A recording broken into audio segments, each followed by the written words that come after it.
TV ప్రేక్షకులకు నమస్కారం. మూలా నక్షత్రం సరస్వతీదేవి ప్రత్యేక కార్యక్రమానికి సాదర స్వాగతం. సరస్వతి నమస్తుభ్యం వరదే కామరూపిణి విద్యారంభం కరిష్యామి సిద్ధిర్భవతు మే సదా పద్మపత్ర విశాలాక్షి పద్మకేసరవర్ణిని నిత్యం పద్మాలయాం దేవీం సామాం పాతు సరస్వతి అంటూ అనేక రూపాలు దాలుస్తూ భక్తజనుల కోరిన వరాలను ఈర్చే చదువుల తల్లి సరస్వతీదేవి. విద్యను ఆరంభించే ప్రతి ఒక్కరూ కూడా ఆ తల్లిని ఎంతో చక్కగా ప్రార్థన చేస్తూ ఉంటారు. జయం కలగాలి అని అంటూ నివేదన చేస్తూ ఉంటారు. జ్ఞాపక శక్తిని ప్రసాదించమని ఆ తల్లిని వేడుకుంటూ ఉంటారు. నిత్యము పద్మముల యందు ఉండే తల్లి, పద్మముల వలె విశాలమైన కన్నులు కలది, పద్మకేశముల వంటి మేనిఛాయ కలిగిన ఆ సరస్వతీదేవిని మమ్మల్ని రక్షించు తల్లి అంటూ వేడుకుంటూ ఉంటారు. చదువుల తల్లి పుస్తకపాణి అయిన సరస్వతిని ప్రార్థించటం తరతరాల మన ఆచారం.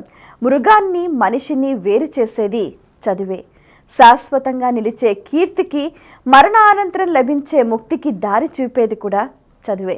అటువంటి చదువుల అధిష్టాన దేవత సరస్వతిని తొలుత ప్రార్థించి మనం అక్షరాలు నేర్చుకుంటాం. అక్షరం అంటే క్షరం కానిది, అంటే నశించనిది అని అర్థం. లోకంలో ఏ సంపదైనా నశిస్తుంది, కానీ విద్యా సంపద నశించదు. సరస్వతి అనే పదానికి మూలధాతువు సరహ, అంటే వెలుగు అని అర్థం. సరస్వతి అంటే వెలుగునిచ్చేది అని అర్థం. మనకు జ్ఞానం అనే వెలుగును సరస్వతి మన మీద ప్రసరింపచేసి మన అజ్ఞానాన్ని పారద్రోలుతుంది. శరన్నవరాత్రులలో మూలా నక్షత్రం రోజున సరస్వతీదేవిని అలంకరణ చేసి విశేషంగా ఆరాధిస్తూ ఉంటారు. ఋగ్వేదంలో, దేవి భాగవతంలోనూ సరస్వతి గురించి వివిధ గాథలున్నాయి. సరస్వతి ఆద్యంతరహిత శక్తి స్వరూపిణి అని వివిధ స్తోత్రాలు స్తుతించాయి. సకల సంపదలకు మూలాధారం విద్య.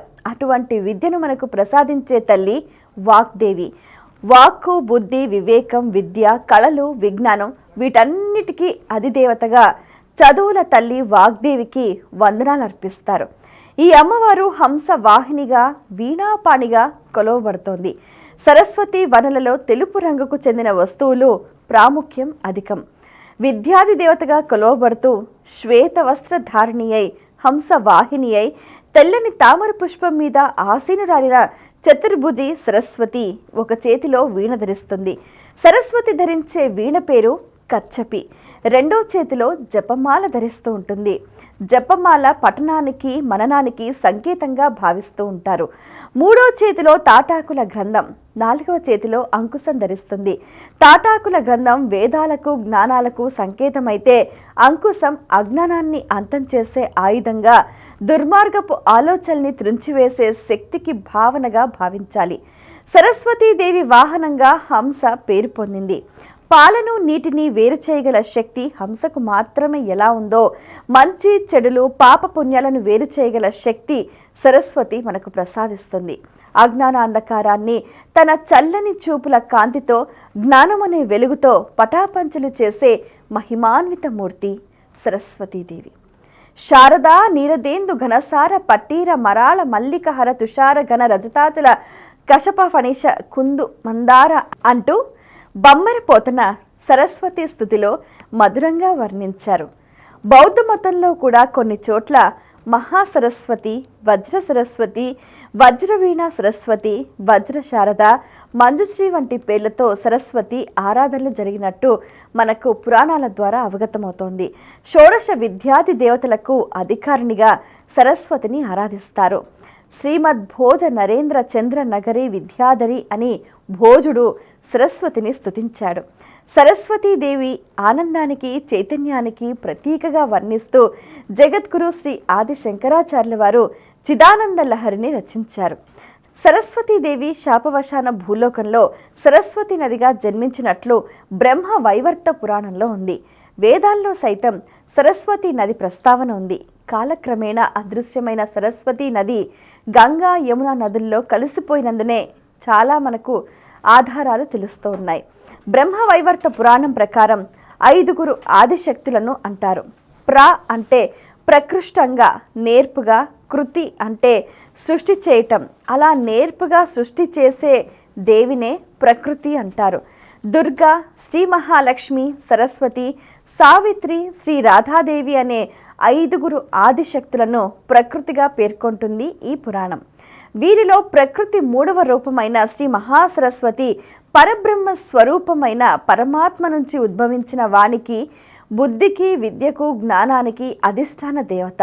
విద్యలన్నీ ఆమె స్వరూపాలే. మనకు సద్బుద్ధి, చక్కటి మేధాశక్తి, ఆలోచన, జ్ఞాపక శక్తి మొదలైనవన్నీ కూడా ఆ తల్లి కృపా కటాక్షం వల్లనే కలుగుతాయి. సిద్ధాంత భేదాలు, వాదోపవాదాలు, తర్కం తదితర విజ్ఞానమంతా సరస్వతీదేవి చలవే. సరస్వతినే విచారకారిణి, శక్తి స్వరూపిణి, గ్రంథకారిణి, తాళకారణ రూపిణి అంటూ కూడా పిలుస్తూ ఉంటారు. సకల విద్యలకు అధిష్టాత్రి అయిన ఈ శక్తి స్వరూపిణి లేకపోతే సకల విశ్వాలు మూగవై మృతప్రాయమైపోతాయి. శ్రీ మహాసరస్వతి మహాశాంతమూర్తి. మంచి గంధం, మల్లె మొగ్గ, వెన్నెలతో పోల్చదగిన ఆ దేవి ఎప్పుడు రత్నమాలను తిప్పుతూ శ్రీకృష్ణ పరమాత్మను ధ్యానిస్తూ ఉంటుంది. సరస్వతీదేవిని భక్తి పూర్వకంగా ప్రార్థిస్తే లభించని జ్ఞాన సంపద ఉండదనడానికి పురాణాల్లో అనేక ఉదంతాలున్నాయి. బృహస్పతి దేవతలకు గురువు. సకల విద్యా సంపద, మంచి మేధాశక్తి కలిగిన బృహస్పతి కూడా విద్యాసిద్ధి కోసం సరస్వతీదేవిని ఆశ్రయించాడు. దేవి అనుగ్రహం పొందాడు. అర్ష గ్రంథాల ప్రకారం ఆదిశేషుడు మహాపండితుడు. అటువంటి ఆదిశేషునికి జ్ఞాన రహస్యాలు బోధించమని భూదేవి ఒకసారి అడుగగా ఆయన ఏమీ చెప్పలేక సంశయాత్మకంగా ఉండిపోయాడు. తరువాత కశ్యప ప్రజాపతి ఆదేశానుసారం భూదేవి వాగ్దేవిని స్తుతించి ఆ దేవి అనుగ్రహంతో జ్ఞాన రహస్యాలు తెలుసుకుంది. వేదాంగ పారంగతుడైన యజ్ఞవల్క్యుడు జ్ఞానం కోసం సూర్యుని ఆశ్రయించగా సూర్యుడు వేదాంగాలు బోధించి జ్ఞాపక శక్తి కోసం సరస్వతీదేవిని ప్రార్థించమని సలహా ఇచ్చాడు. యజ్ఞవల్కుడు అలాగే చేసి సరస్వతి కటాక్షం పొందగలిగాడు. ఒకసారి వ్యాస మహర్షి వాల్మీకి మహర్షికి పురాణాల గురించి తెలుపమనగా జవాబు తెలియక ఆసక్తుడైన వాల్మీకి కూడా సరస్వతీదేవి ఉపాసన, జ్ఞాపక శక్తులను కూడా పొందినట్లు పురాణాల ద్వారా మనకు అవగతమవుతుంది. నిరక్షరాసుడైన కాళిదాసు సైతం సరస్వతీదేవి కటాక్ష వీక్షణాలతో మహాకవి అయ్యాడు. అసలు మన సాహిత్య విజ్ఞాన వైభవం అంతటికీ కూడా ప్రకృతి సారసత్వం అనే పేరు వచ్చింది కూడా సరస్వతి వల్లనే. ఈ దైవ సంపదను రక్షించటం కోసం అజ్ఞానం అనే అసురీ గుణలను అణుచుటకు కూడా సృష్టి శక్తియే మహాసరస్వతిగా నిలిచి అంతిమ విజయాన్ని చేకూర్చింది. అందుకే ఈ మహాసరస్వతిని యుద్ధ విద్యా సరస్వతిగా స్తుతిస్తూ ఉంటారు. సరస్వతి అనగా సరసస్రణశీలత్యాత్. ఈ తల్లి ప్రవాహ రూపం గల చైతన్యంగా చెప్పబడింది. మనలో రహస్యమై ఉన్న ఆత్మజ్యోతి ప్రకాశమే ప్రాణం. ఈ ప్రాణం అనే చైతన్యం మన శరీరంలో అణువణువునందు ప్రవహిస్తూ ఉంది. అట్టి ప్రసరణం అనే శక్తికి ప్రాణశక్తి సరస్వతి అని వేదం నిర్వచించింది. ఈమె ప్రవహించే శక్తి కనుక అంబితమే, దేవితమే, నదితమే సరస్వతి అని ఋగ్వేదం చెప్తోంది. ఈమె ఒక మహానదిగా బ్రహ్మవైవర్త పురాణంలోనూ శ్రీదేవి భాగవతంలోనూ చెప్పబడింది. ఈమె అంతర్వాహినిగా చెప్పబడింది. ఈమె ద్వారానే ఆత్మ సాక్షాత్కారం పొందాలి. ప్రాణం అంటే ఆత్మజ్యోతిగాను, దీని ప్రకాశమే సరస్వతిగాను తెలుసుకోవాలి. చైతన్య లక్షణం ప్రసరించుట, చైతన్యం పరబ్రహ్మ లక్షణం.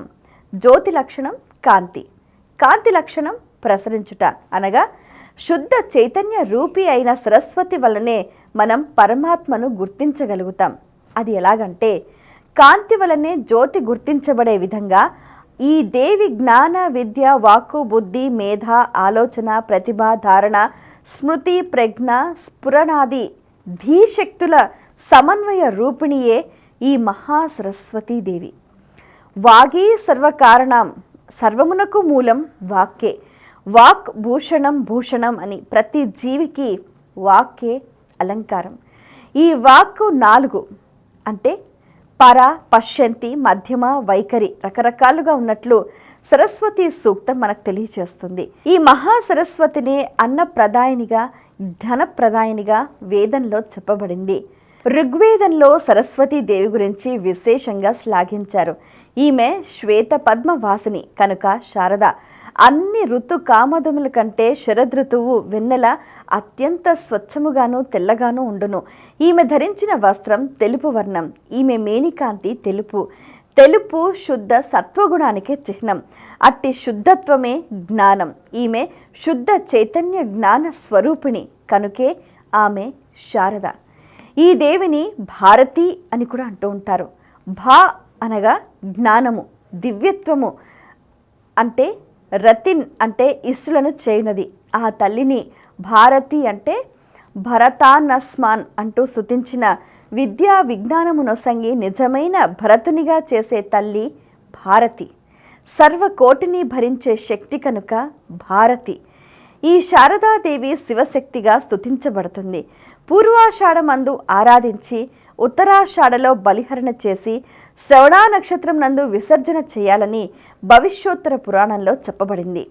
మూలా నక్షత్రానికి సరస్వతీదేవికి గల సంబంధం చాలా అద్భుతంగా ఉంటుంది. వేదాల్లో, పురాణాల్లో, ఇతిహాసాల్లో అత్యద్భుతంగా వర్ణించారు. దీని భావం పరిపూర్ణ ఆధ్యాత్మిక భావన కలవారు అమ్మవారి నామంతో మూలాధారైక నిలయ అని అంటూ ఉంటారు. షడాధార చక్రాలలో ప్రప్రథమంగా చెప్పబడింది మూలాధార చక్రం. ఇది పృథ్వీ తత్వాన్ని నియంత్రించును. ఇది శరీర ధారణకు మూలమైనది, అనగా సాధకుని యొక్క స్థూల సూక్ష్మ కారణ దేహ మార్పులను తెలుపును. మన శరీరం యొక్క మొత్తం బలానికి ఆధారం మూలమైన స్థానం. మన శరీరంలోని వెన్నుముక అడుగుకొనయుండే స్థానం. అశ్వన్యాది నక్షత్రములను శిరస్సు నుండి న్యాసం చేస్తే మూలా నక్షత్రం వెన్నుముక అడుగుకొన అగును. దీని ప్రకారంగా ఇది మూలాధారం. అందువల్లనే అమ్మవారిని మూలా నక్షత్రమున స్థాపన చెయ్యాలి అని మన యోగ పొంగవులైన ఋషులు తెలియజేశారు. ఈ స్థానాన్నే కులకుండం అంటారు. ఇక్కడే ఆ తల్లి కులకుండలాయగా అంటే శ్రీ లలితా సహస్రనామాలలో విశేషంగా స్తుతించారు. అంటే ఆ శక్తియే కుండలిని శక్తి. ఈ శక్తిని జాగృతం చేయాలి. సృష్టికి ముందున్నది కేవలం పరబ్రహ్మతత్వం మాత్రమే. పరబ్రహ్మతత్వం నుండి వచ్చిందే నాదశక్తి అనే వేదం. వేద జ్ఞానమే బ్రహ్మజ్ఞానం. మన అంతరాళమందు జరిగే ప్రాణస్పందన ఆత్మజ్ఞాన. ఈ ప్రాణస్పందన ఉచ్ఛ్వాస సంబంధమైనది, నిశ్వాస సంబంధమైనది. దీనినే యోగులు హంస అని సోహం అని అంటూ ఉంటారు. సోహం నుండి సకార హకారములను తొలగిస్తే మిగిలేది ఓం అనే ప్రణవం. అదే పరబ్రహ్మం. సరస్వతీదేవి చేతుల యందు వీణ ఉంటుంది. అంతరార్థపరంగా చూస్తే మనలోని వెన్ను దండియే వీణ. వీణకు పెద్దదిగా ఉండు బుర్ర మన తల. రెండవ చివరి కొంచెం చిన్నదిగా ఉండే గుండ్రని భాగం జగన భాగం. ఈ రెండింటినీ కలుపుతూ ఉండే భాగమే మన వెన్నుముక. దీనిపైన పలికే సప్తస్వర స్థానాలే శరీరమందు గల సప్తాధార చక్రాలు. మూలాధారం నుండి సహస్రారం వరకు. వీటి మీదనే తంత్రులు, తీగలే, ఇడా పింగళ సుషుమ్న నాడులు. ఉచ్ఛ్వాసమందు సో అని, విశ్వాసమందు హమ్ అని ఒకదాని వెనుక ఒకటి జరిగే గానమే సోహం గానం. దీనినే సామవేద గానంగా చెప్తారు. ఇదే మన దేహాంతరాళ మందు ఏ మారక జరిగే సామవేద గాన మంత్రం. ఆ దేవిని అజప గాయత్రి అని, వీణాపాణి అని అంటారు. యోగ పొంగువులు యోగీశ్వరి అని, సిద్ధ సరస్వతి అని పిలుస్తూ ఉంటారు.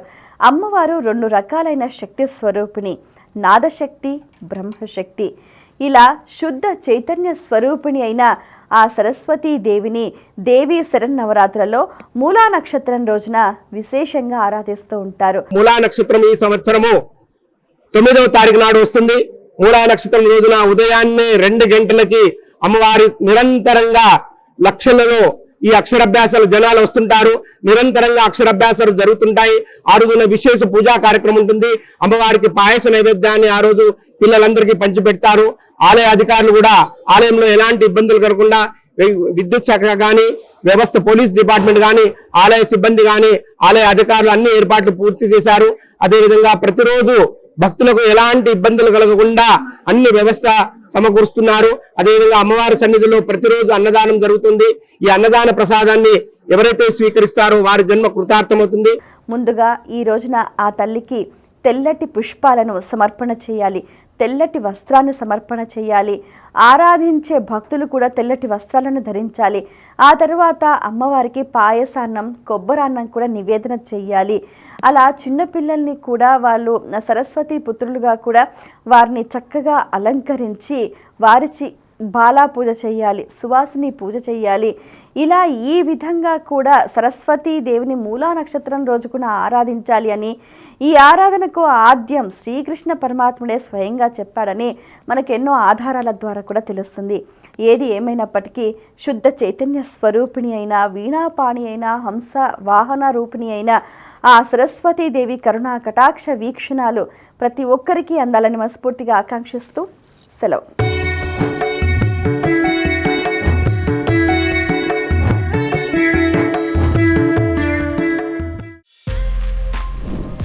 For more videos like this, subscribe Big TV channel.